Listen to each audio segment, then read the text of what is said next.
Welcome back to the morning show here on Arise News.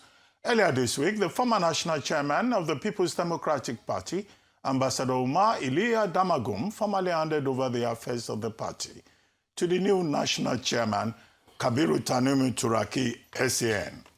Addressing an enlarged meeting of the National Working Committee and other party officials after the handover, Turaki declared with unmistakable firmness that the PDP will never die, saying that the party is bigger than any individual or group of individuals. The party's National Working Committee also issued certificates of expulsion to the Minister of the Federal Capital Territory, Nyesom Wike, and other members who have persistently engaged in anti-party activities. Joining us to discuss the steps being taken by the new PDP leadership to rebuild and reposition the party, rid it of renegades, and achieve internal cohesion through reconciliation, is Umar Sani, a chieftain of the People's Democratic Party. He will also clarify its relationship with INEC and the status of INEC's letter to Anyanwu. Good morning, Umar Sani the Cat. Good to have you on the morning show. Good morning, Dr. Abati. Good morning, Ayo, and good morning, Vimbai. Good morning, sir.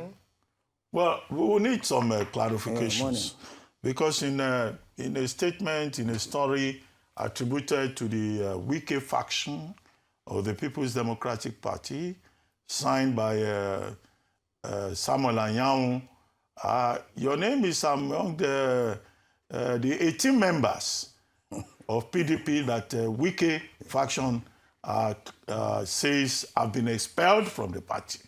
So, and they say you are no longer a member of the PDP and that nobody should do business with you, presenting yourself as a chieftain of the People's Democratic Party. So you have to assert your bona fide. Then on the other side, you have the Kabiru Turaki SAN led National Working Committee, expelling 11 Wike and others, Anyanwu, former Governor Fayose, 11 of them in total. And then so we have 11 to 18. You are on the 11th side. They are on the you are on the 18 list. You are with the 11 list. That is the Turaki group. So please, we need some clarifications. Who are the authentic chieftains of the party, so that we are not talking to somebody who has been described as a fake chieftain of the party by the Wike faction? Dr. Abati, thank you for that very wonderful question.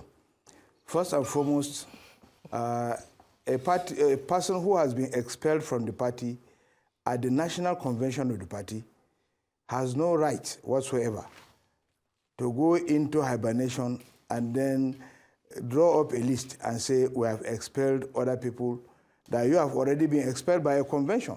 We did not expel them in hiding. We didn't just go and write names and expel them. A motion was moved at the convention, and that motion was moved by Chief Bode George, and it was seconded, and that motion was passed at our national convention. No court in the land, no anywhere has it ever been said that that convention is illegal, null and void, and of no effect, and so it has been set aside. So the outcome of a convention is final. And to even put more clarity to it, at the convention, the National Working Committee of Damagum, through a motion moved by the governor of Plateau State, Mr. Khalid Mufwang, moved a motion for the dissolution of the National Working Committee. And the National Working Committee was dissolved accordingly. And once you are dissolved, you no longer function as an official of the party. And immediately after the election, the Kabiru Tanimu Turaki led NWC was sworn in. And once you are sworn in, you start work immediately. Now, looking back at what happened when Uche Secondos was removed at the convention, the National Working Committee of Uche Secondos was not dissolved. It was not dissolved. That's why they waited until the end before they were sworn in. They were not sworn in immediately. That is the Eyocha Ayu-led NWC. We are not sworn in immediately until after the expiration of the tenure of the Uche Secondos-led NWC, because Uche Secondos has gone to court to say he was unlawfully removed. And so the case was on. And so they were not dissolved at the convention. But this one, they were dissolved at the convention. There is no more Anyanwu as national secretary. The national secretary of our party is Ambassador Taufik Arapaja. And prior to that, they were suspended. They were suspended from the party by the same working committee that they were working in. 4 of them were suspended. The national legal advisor, the deputy national legal advisor, somebody purporting to be national chairman was also part of those people who signed the suspension letter. Mala Abdurrahman was one of the people who signed the suspension letter. 15 of them signed, and he was part of those people who signed the suspension letter of Anyanwu and Umar Baturi. Now, an acting national secretary was put, and that acting national secretary was acting in a proper capacity. So the letter written by Anyanwu to INEC, the reason for the rejection of that letter is because it did not carry both national chairman and national secretary. And some people argue that that letter stands mutatis mutandis with our own side, or the Damagun side, because Damagun's side also does not carry the national secretary's position. But INEC didn't write to Damagun to say your letter is not accepted. INEC only wrote to Anyanwu, knowing that Damagun section, part of the NWC, actually followed due process, suspended them, sent an acting national secretary to INEC, and so INEC knew that what was happening there was legitimate, legal, and was in line with due process. Then, again, going further, INEC is recognizing the NWC by Kabiru Tanimutraki in all fronts, in Ekiti. They wrote a letter to, Anyanwu wrote a letter to say they have suspended the primaries. INEC ignored it and said no, and they went there and supervised the primaries. And in Osun State, INEC was also there to supervise the gubernatorial primaries in Osun State. That is to tell you where INEC recognition lies. Okay. All right. So I am, to put it more clearly, I'm a bona fide member of PDP. That suspension or that expulsion, which you saw, was just a copycat. It was a copycat because I granted an interview somewhere else where I said that their own part of the PDP does not even have a BOT. The next day, they constituted a BOT. So they are following our footsteps. Anything we say, they follow. Okay. We issued a disclaimer. They went and issued a disclaimer. All right. Okay. In fairness, okay, so this is still an ongoing conversation. The Wike faction and the NWC led by Tanimu Turaki. My question to you this morning is around what the national chairman of the PDP said recently that, and I quote, PDP will never die. However, if you notice the spate of defections and the loss of state structures by the PDP, in addition to it, the internal structures, the wranglings, the fighting here and there, the court proceedings, some might say that these might hamper the chances of PDP even fielding candidates in the 2027 elections. What would you have to say about this? No, well, these matters are all under appeal. And we are very hopeful that the appeal court will expeditiously, deliver judgment on these issues, and then it will bring to rest all these controversies. And once it is done, the party will now, go into the process of healing, and we will bring all our people together, and then we will make wider consultations. And, the party is not the property of governors or the property of House of Assembly, House of Reps. We give them platform. And that's why they were members, that's why they are governors, and that's why they are what they are. Now, if we give other people platform, it is a matter of competition, and it is the people that decide. And we are very confident that the people are on our side, and we are confident that such type of things will replicate itself. We didn't have Zamfara before, but now we have Zamfara. We defeated an incumbent. We didn't have Bauchi before, but now we have Bauchi. We defeated an incumbent. We didn't have Adamawa before, but we defeated an incumbent to have Adamawa. We did not have Oshun before. We defeated an incumbent in Oshun to have the seat. So we didn't even have Oyo before, but Sheyi Makinde is the governor of Oyo State from PDP. So it is the people that determine who becomes something, not any governor moving from one place to another or such. A quick follow-up, sir. Are you concerned that, I know you said earlier that the appeal court and hopefully they will expedite the process. Are there any concerns at all that this might not be done in readiness for 2027?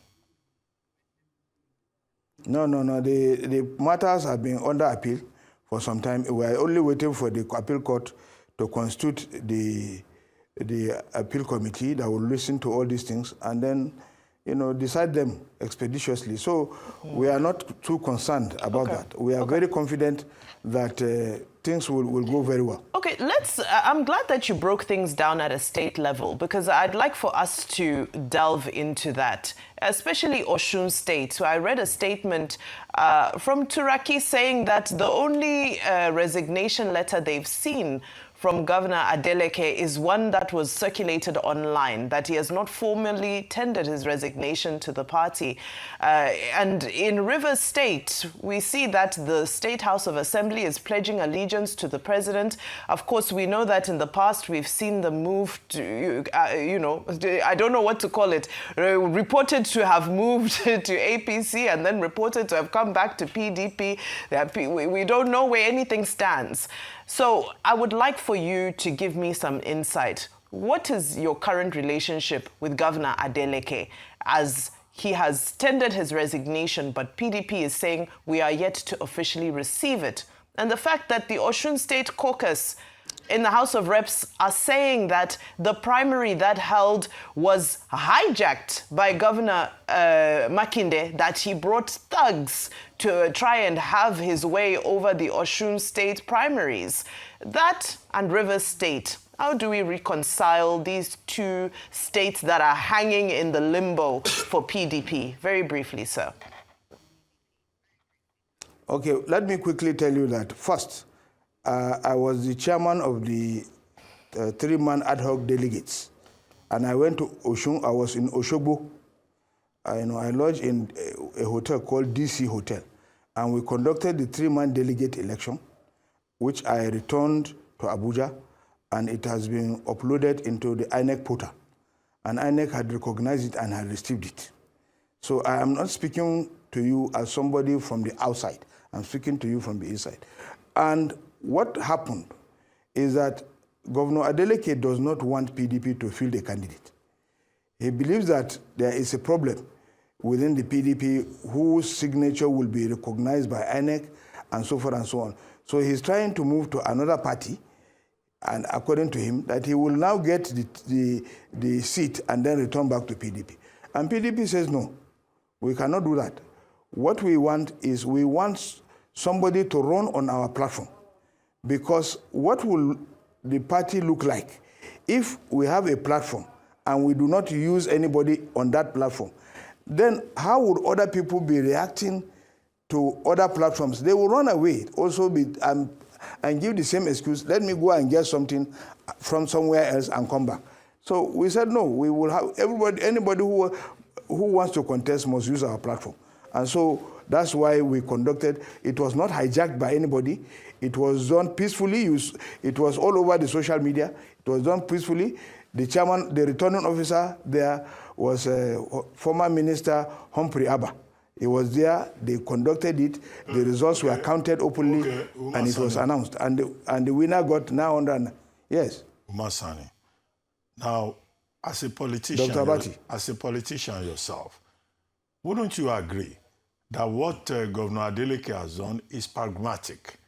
Is a way to survive, with nobody sure of which faction of the PDP would be acceptable to INEC in the long run?